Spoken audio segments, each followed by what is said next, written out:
Queen Mary of Denmark makes working visit to Abuja, Nigeria's capital. Welcome to B News. In a world where diplomacy, development, and global goodwill intersect, few moments shine brighter than when royalty steps beyond palace walls to engage with the pulse of another nation. Such was the case when Queen Mary of Denmark, a symbol of modern monarchy and an advocate for international cooperation, arrived in the heart of West Africa, Abuja, Nigeria's capital. Her working visit was more than a diplomatic gesture, it was a powerful expression of shared humanity, purpose, and global responsibility. Her presence captured headlines, captivated hearts, and opened new dialogues between continents that have long shared complex but evolving histories. Queen Mary's journey to Nigeria did not occur in isolation. It was a meticulously planned endeavor with layers of meaning. Nigeria, Africa's most populous nation, is a vital player in global conversations around youth development, women's empowerment, climate resilience, and sustainable development. As Queen Mary's motorcade wound through the bustling streets of Abuja, it wasn't just royalty passing through, it was a message of partnership, solidarity, and a commitment to shared goals. This working visit was not ceremonial fluff but a testament to the Queen's hands-on approach to international work. Every handshake, every roundtable discussion, and every school visit carried with it the weight of potential change. From the moment she stepped onto Nigerian soil, Queen Mary was greeted with the warmth and enthusiasm befitting a royal guest, but also with a sense of camaraderie that transcended the usual pomp and protocol. Local dignitaries, ambassadors, and development experts welcomed her not just as a queen but as a fellow advocate. Clad in modest yet regal attire that subtly nodded to African textiles, she exemplified cultural respect and diplomacy. Her appearance was not just elegant, it was intentional. This was not a queen distant from the people, but one walking amongst them, curious, empathetic, and engaged.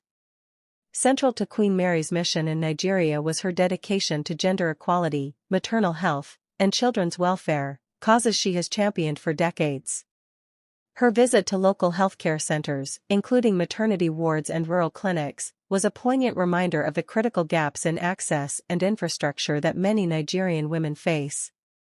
However, rather than casting blame, Queen Mary used her voice to amplify the work being done by local NGOs, midwives, and public health advocates.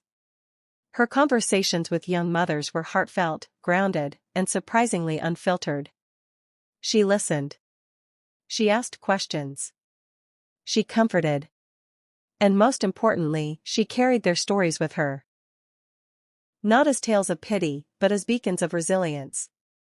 Perhaps one of the most impactful moments of her visit came during her dialogue with young Nigerian girls at a girls' secondary school in Abuja. Here, Queen Mary didn't speak down from a pedestal. She sat with them, shared her own story of rising from ordinary beginnings in Tasmania, Australia, to becoming a queen by love and circumstance, and then transforming that platform into a tool for positive global influence. She encouraged the girls to dream big, work hard, and never let barriers define their destiny. The message was clear: a crown doesn't make you powerful, your voice does. Queen Mary also engaged in strategic meetings with Nigerian government officials, including representatives from the Ministry of Women Affairs, Ministry of Health, and key figures from international organizations like UNICEF and the UNFPA. These weren't just photo ops, they were policy discussions. Topics ranged from combating gender-based violence to improving girls' access to education in rural areas and scaling up maternal healthcare services. By lending the Danish royal family's support to such efforts, Queen Mary demonstrated that even in the highest echelons of European royalty, Africa's future matters deeply. A noteworthy highlight of her itinerary was her participation in a special cultural exchange forum hosted by the Nigerian Ministry of Culture and Tourism. Here, Queen Mary was treated to the rich tapestry of Nigerian art, music, and dance, a vibrant spectacle that left her visibly moved. She expressed deep admiration for Nigeria's cultural heritage and emphasized the role of cultural diplomacy in strengthening international bonds. In return, Nigerian artists, musicians, and performers welcomed her with open arms, showing how the arts can be a universal language of peace and partnership. Another critical area Queen Mary focused on was climate change and sustainable development.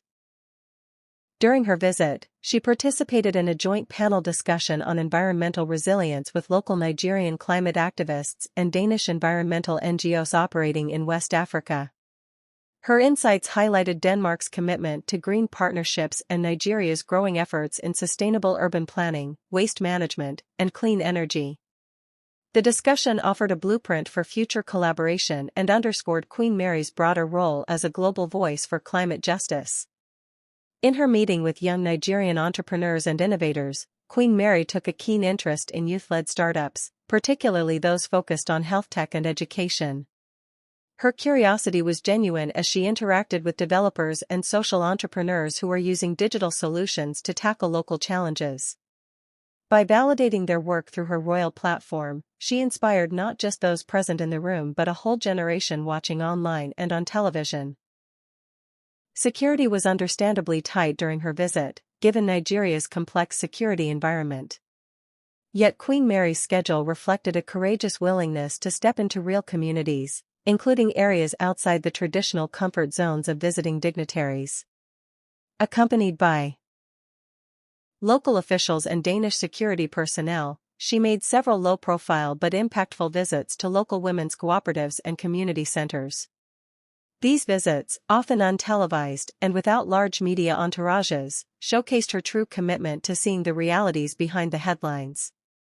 Queen Mary's presence also sparked vital conversations within Nigeria's media landscape.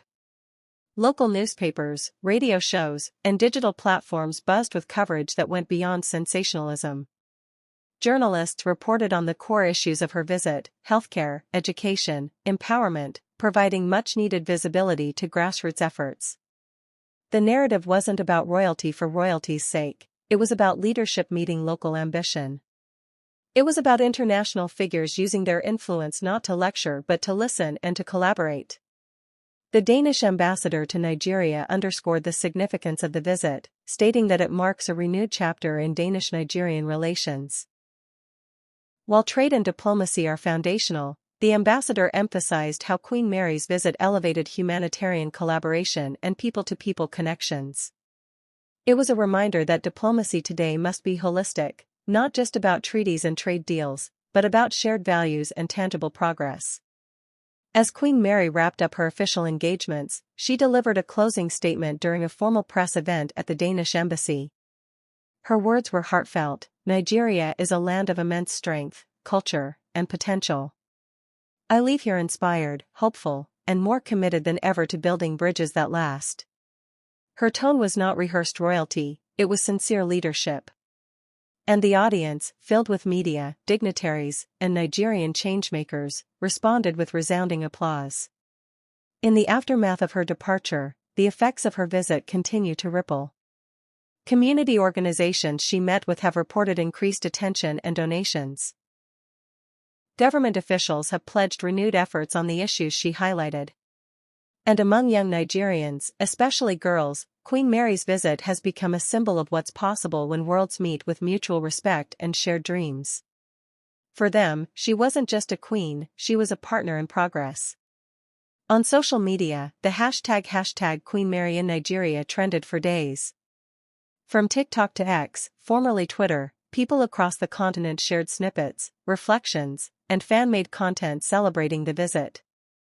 It was not just a moment of royal fascination, it was a digital movement that connected millions.